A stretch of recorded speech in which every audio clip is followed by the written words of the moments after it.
I do want to ask you about the migrant crisis and the security at shelters, because there's an issue there.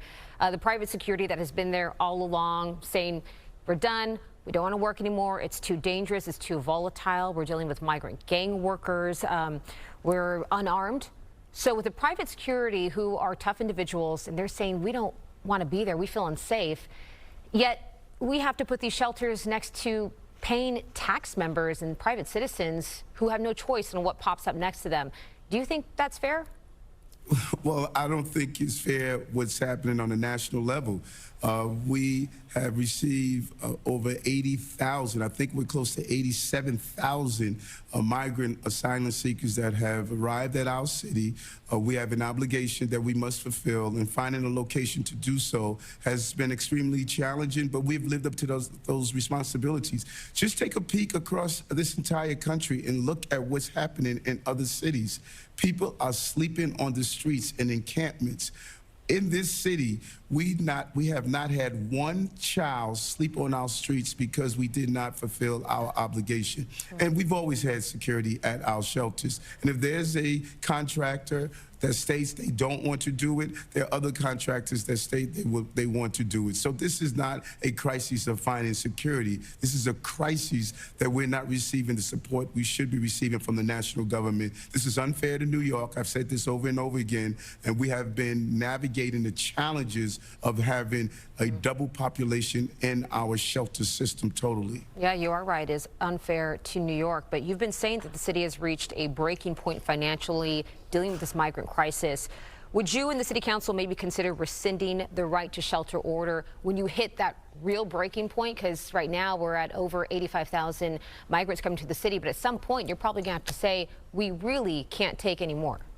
No, we are already at that breaking point. The mere fact that we're doing a good job in managing it, but trust me when I tell you, every day is a challenge on so many levels. And we have an awesome leader and Deputy Mayor Williams Isom, who's coordinating this entire effort. But our team, we have been spending hours in dealing with this every day. All night. Buses are still coming in. We need to be clear with that to New Yorkers. We're still receiving several hundred people. But would you consider rescinding that right to shelter order? I mean, once you do that, you won't have to deal with what you're dealing with now. Well, let's be clear. That is, I do not have that authority.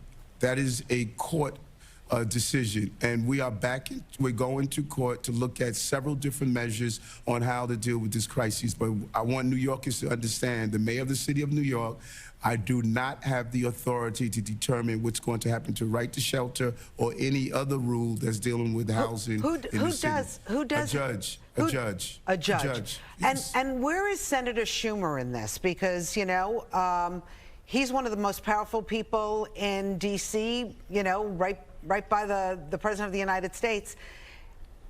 Is he helping you? Is he avoiding the subject with you? Like, where is he in your wheelhouse? No, he has not avoided the subject. He has been a real partner in this entire fight that we're having on many levels. Getting money to FEMA. FEMA's, I believe, failure to allocate that money appropriately. We should not be giving money to those municipalities that are using the dollars to send buses to New York. Here's 3 things we need that would really assist us in this issue. Number one, the right to work. Nothing is more anti-American than coming to this country and you don't have the right to do a job. These asylum seekers want to work. That's important.